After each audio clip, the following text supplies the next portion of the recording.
Kia ora koutou. To repeat, ko Hamish Duff tōku ingoa. My name's Hamish Duff. I'm a technologist, a futurist, a permaculturist and a scientist. My roles put me at the intersection of two major megatrends which are going to profoundly affect our society in the next decades. That's accelerating technology change and climate change. No o tatahi aho. I grew up in Christchurch, the Garden City, the Earthquake City, and more recently, the self-proclaimed City of Opportunity. This is an aspirational vision from the Christchurch City Council and Christchurch NZ, which I wholeheartedly subscribe to. There's no reason why everybody here doesn't have access to the same opportunities in life.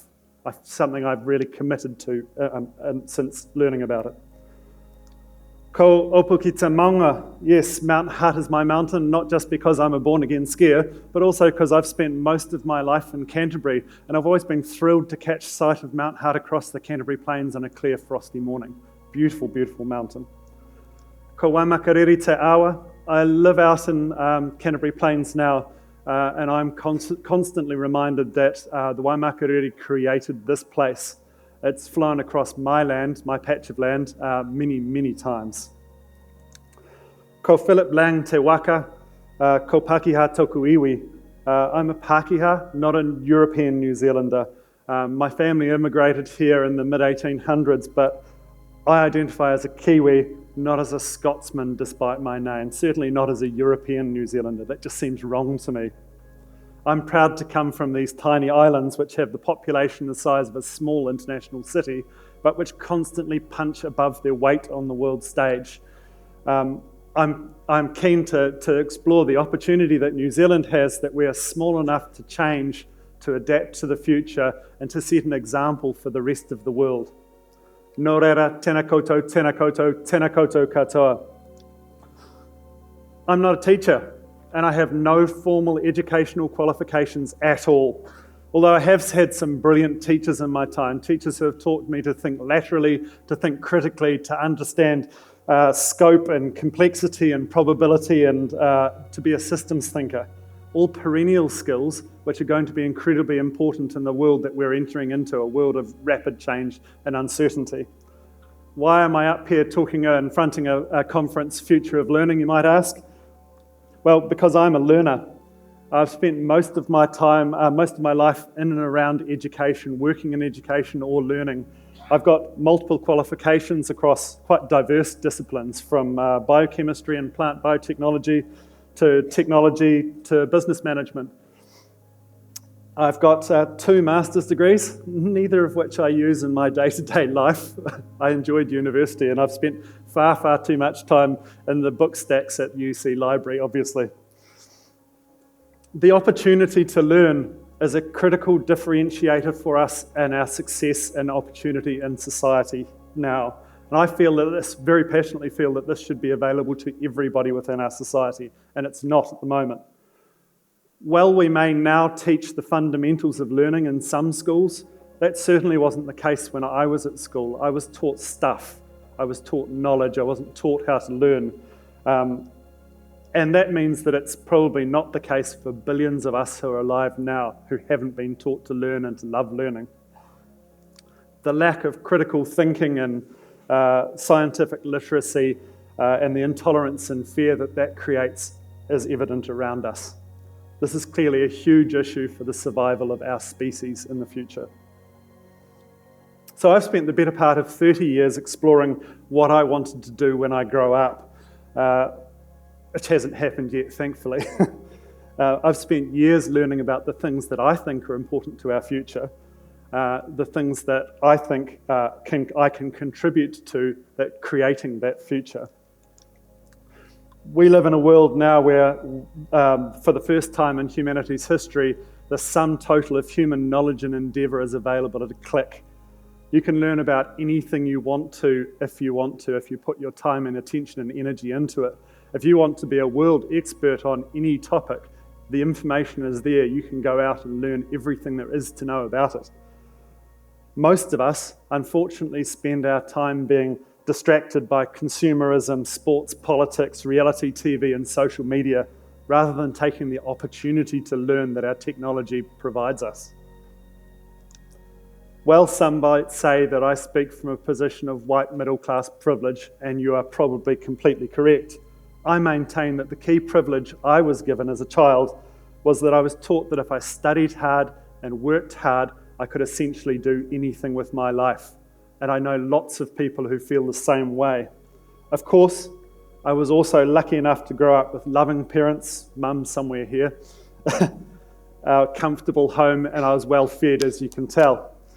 I had no disprivileges, if you will, but to be honest with you, I find it incredibly distressing that these things are considered privilege in the society. How did we get to that point? It's just completely wrong. We're living in a time of profound change and challenges to humanity. Rapid climate change and technology change loom over our current way of life, and yet we're terrified of change. Our inaction now risks greatly exacerbating the inequities of our current society, and it risks our very survival on this planet. We need to take action now to learn new ways of being, new ways of living lighter on this earth. Learning is obviously the best opportunity for us to adapt to change. The entire success of our species to this point has been because of the accumulation and dissemination of knowledge through learning. Now, I'm unashamedly optimistic and idealistic, and I think those mindsets are also critical to our future. We desperately need to create a vision of something better and unite action across society towards that future.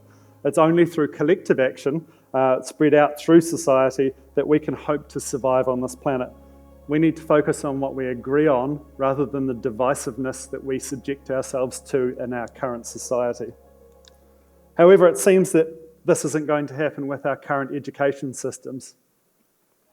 The systems were created a long time ago for circumstances which are no longer relevant to our future. I've heard it said before that education systems were created by old white guys who are good at education, who are good at teaching other white guys, and that's something that needs to change. From working with educators across schools, tertiary and business sectors, it seems to me that many of you understand that there are issues in the system. Many of you are working very, very hard to create change, to create a transformation in education, and that's wonderful to see.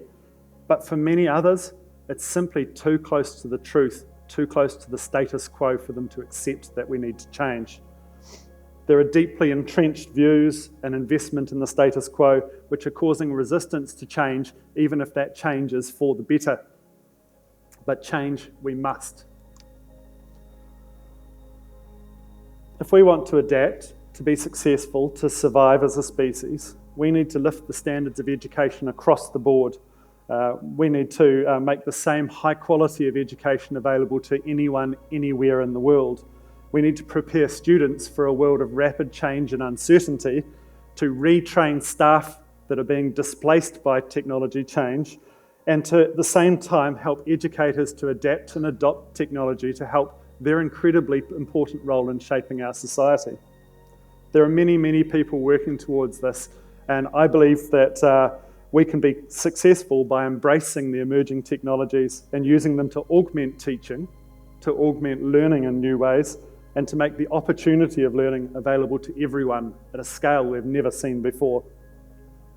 That's why I'm involved in the future of learning, to bring together the stakeholders who have the expertise and experience of learning, teaching and technology, that's you folks, to figure out and to make the changes required to the systems to get us moving forwards in the right direction, to create a vision for a better future for everyone. We need to remember that the future is not a fixed place, it's ours to create. Fundamentally, I believe that we should be teaching students of all ages, or anyone who'll listen for that matter, that they can, what they can do to make a difference, that teach them that they can do something to make the world a better place, that they can contribute to creating a better future for everyone, that collectively and individually, their ability to change is powerful. Look at Greta, for example. That they can have hope for a better future. That's incredibly important to us. And that's a future that I would like to see, and learning is absolutely essential to that. If we embrace the emerging technologies that you'll see examples of in the next 2 days, we will transform learning and transform society for the better. Thank you.